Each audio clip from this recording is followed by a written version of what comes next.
Hey guys, I know that the title of this video sounds very outlandish, but what I want to do here is show you how you can take your painting to the next level by sharpening it and giving it much more refined, crisp detail than the original. Bob Ross is a staple name in the artist community with worldwide renown, and his easy to follow tutorials have countless people learning how to paint. However, after you see his paintings and realize that many other artists paint the same way, where do you go from there? All I want to do is just to show you my approach to how, with a little extra time, you can paint a landscape that can really magnify the brilliance that Bob Ross has already established in his style of painting. So I took a screenshot of one of his paintings, and I'll be working on this one. You can see how well done this painting already is, and I especially like the contrast with the darks and lights going on here. I'll be doing this digitally on my iPhone using a paintbrush where I adjust the transparency to help out with any blending. I'm going to start off here in this grassy area and begin adding some more texture. I want to sharpen the way the grass and the vegetation comes out. I start with using a dark green color here and add some more texture. I'll be doing a lot of this in the video where I pick a dark color and paint smudges like this over some areas. Then I go to an even darker green color and do it again, focusing more on the bottom part. You'll see very soon why I'm doing all this. Basically, I'm setting a foundation for the leaves and flowers that are going to emerge from this cluster of leaves. Now I work here to sharpen some of the grass. I paint some relatively darker grass blades here using a desaturated green. I know it looks like I'm working backwards here since the color values don't seem to match the original here, but this is because I'll come back again soon and paint the brighter color values next. Next, I go here and texturize this part. In the original image, we had a bunch of different shades of green, yellow, and tan. And so I think they were implying that there was a variety of vegetation and grass over here. As I continue working on this, I adjust the transparency of this digital brush so that I can blend the colors more seamlessly. Now I come back up here and add some dark leaf clusters. What I want to do here is create a smoother transition between the plants in the dark area and the trees above. I come back here and finish painting the grass. I switch to our brighter greenish color and add the brightest grass blades here. As I'm doing this, I make sure to preserve the original color value transitions so that you can see that there's a sense of depth where the brightest ones are mostly on the top, and that they gradually get darker as this tiny slope goes down. Even though I'm doing a lot of repainting here, I want to preserve the original light and dark values in this painting. Let's go back here where I first started. I now start painting some relatively lighter groups of leaves that will emerge from this texture, and as I continue adding more of them, they'll get brighter. Don't overdo this part because it's easy to get carried away when you're painting the highlights or just the more extravagant parts of the painting. Now to make this area have more interesting things than the original, I'll add some flowers to this foliage.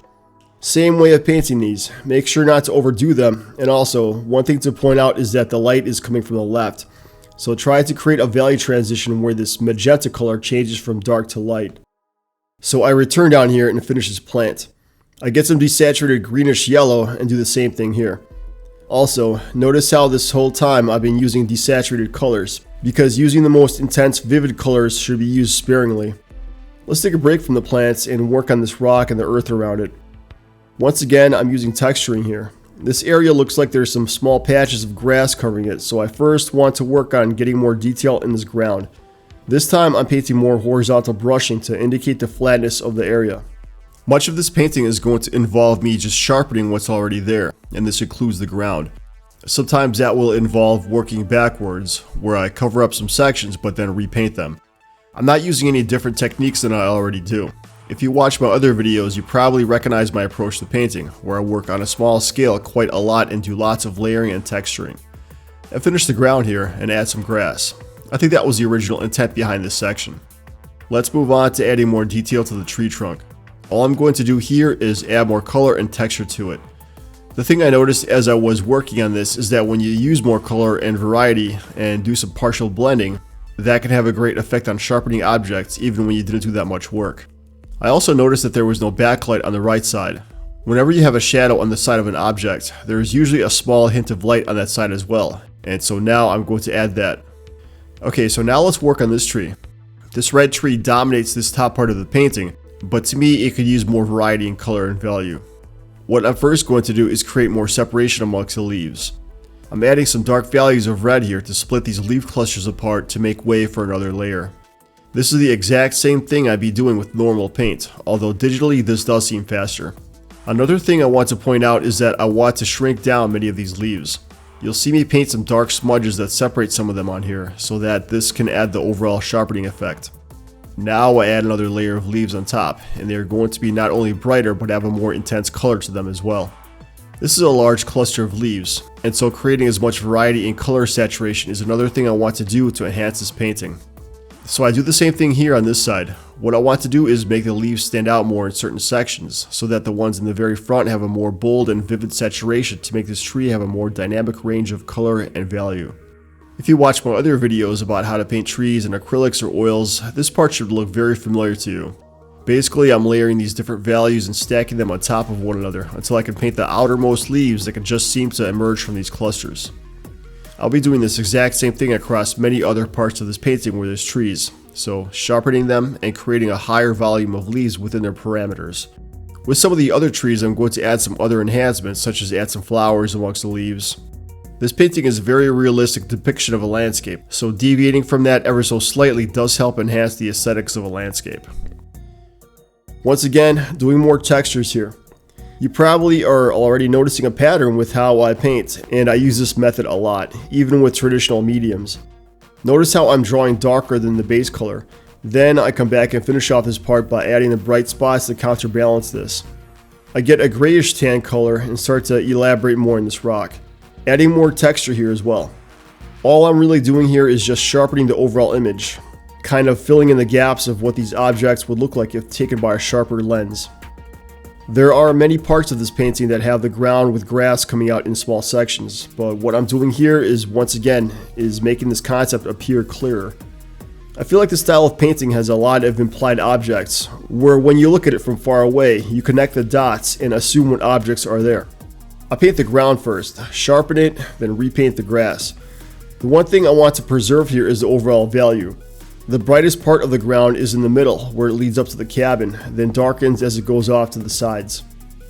Here in this section we have a cluster of bushes that look too ordinary. What I want to do here is add more mass to them, as well as color and value to really make them stand out. Just like with many other parts of this painting, they are very well done, but I would like to see them come out more and have a better sense of depth and richness. This orange flower bush needs more sharpening, so I use the same method here, using some dark shades here first, then slowly building back on top of those. The placement of this bush is very well done, as the top part of it, where it's the brightest, meets the shadow above that's cast off by the tree. It's a great sense of contrast that adds to the aesthetics of this painting. And so last, I add these vivid orange hues to highlight it, because that way they really stand out. Let's do some work on the left side. Here we have much more potential to have variety in the trees. I'll start off with this one, giving it more texture and work on showing off more of its autumn colored leaves. One thing I noticed about this painting is that it's a pretty realistic depiction of a landscape. It doesn't have any exaggerated elements in it that many other landscape paintings have. The contrast still has light and dark, even from distant objects, as opposed to other paintings where the dark parts are lightened up by a much higher degree. So with this next tree, I want to do the same thing here, sharpening it but also add some more white flowers along with the leaves. I want to preserve as much of the basic ideas and contrast of the painting, but also enhancing everything. Now I want to work on the water. That's the one thing in this painting that I actually think needs to be fixed. The surface doesn't look shiny enough. It looks more oily and could use some more dynamic color value. You can tell by seeing the sky's reflection here. It's just not bright enough and it looks too flat. I'm going to add some brighter water ripples amongst the sky reflection here. I'm not necessarily going to paint many new things here, but enhance what's already there. Same thing with the tree reflections. I still want to preserve the contrast here, giving it more separation with the light and dark values. I think you get the idea. So here's the before and after. All I really did was add some enhancements to this already well done painting. This is the way I do it at least, focusing on sharpening everything so I could get the most out of painting a landscape.